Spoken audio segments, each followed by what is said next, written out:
Okay, the debate, October 22nd, 9 p.m. Eastern Time. It's supposed to be at Belmont University in Nashville, Tennessee. Um, is it going to happen? I think it's going to happen. It is sponsored by um, the Debate Commission, which, of course, has lost all credibility. Kristen Welker, NBC News, is supposed to be the moderator. Okay. Now, Trump needs this debate bad. Bad. Got to come back. Got to come back strong. Biden doesn't need this, if you believe the polls, and Biden does. I think it's going to happen because there's no real reason not to do it next week. Now, this week's debate was canceled because apparently Biden was afraid that he would get COVID from Trump. Now, I would have put a big plexiglass barrier, barbed wire on the top, maybe a few German shepherds to stop Trump from crossing over to Biden's space, whatever you had to do. So you could have had this debate on Thursday. This is a farce. You give a little model to Biden and say, look, we're going to build this big thing here. It's like the hockey. You ever see a hockey game? They have the big glass between the fans and the players so you don't get a puck in the mouth. So you just do that with the big thing there. But no, Biden was afraid he was going to get COVID. So he didn't want to debate. It's too risky. So stupid. I mean, really, think about it. Think about how stupid that is. Now, Trump's doctors say he's negative, he doesn't have it, it's gone, whatever. In a week, Trump's running around, and you got to give him credit. He got a big energy level, and he's like, all right, he's back. So anyway, Belmont University, student newspaper, they don't want this debate. The Belmont Vision, they posted an op-ed. It says a number of things. Our campus, this is a quote, our campus isn't safe with President Trump on it. Supplying Trump with a platform is a slap to the face to Belmont's recent pledge to pay attention to the needs of black students. So we can't have Trump because it's a slap in the face to black students at Belmont. I don't know how that is, but it is. So if you have Trump, you're inviting hatred, division, and unabashed white supremacy onto our campus. Now, this is insane, this op-ed in the Belmont Vision. So if I'm the college president, what do? What does O'Reilly do when the student writes this, or the students write this? Oh, the machine. I thought I turned it off. I'm sorry about that. What does Dean O'Reilly do? I don't do anything. It's freedom of expression. I want that in the student newspaper. I don't do anything. Maybe I invite the student who wrote it to debate me, the dean. That might be instructive. All right. But I don't punish anybody. I don't do that. But I say, we're going to have the debate, which the dean, the president of the school did. He says we're going to have it if Joe Biden shows up. But the intensity of Trump hatred on the college campuses is out of control. Another example, University of Wisconsin. All right. So there's a professor named Sammy Schauk. It's a woman.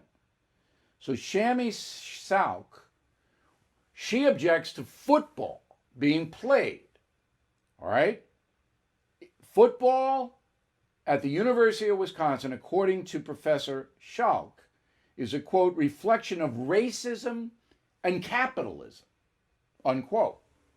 All right, she has 26,000 Twitter followers. Holly the Terror Dog has 3 million Twitter followers. So just to give you a little example, Holly more popular than Sammy. All right, so she says, quote, let's talk about how the insistence on returning to college football not only a reflection of racism and capitalism, but also the deep failures of the patriarchal culture. Football relies heavily on athletic performance of black men for the entertainment and profit of predominantly white men. In the NFL, when players protest, they're told to shut up and play, or that they make enough money so they shouldn't care. Well, that's false. The NFL's got all kinds of crazy stuff on the helmet now. All right. So anyway, this loon at the University of Wisconsin-Madison said, no.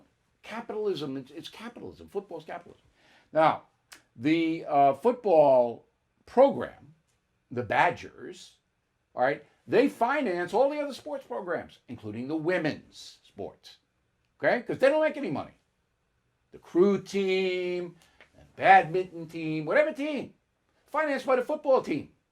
They make all the money. So that all the kids at the University of Wisconsin can play sports because of the football team.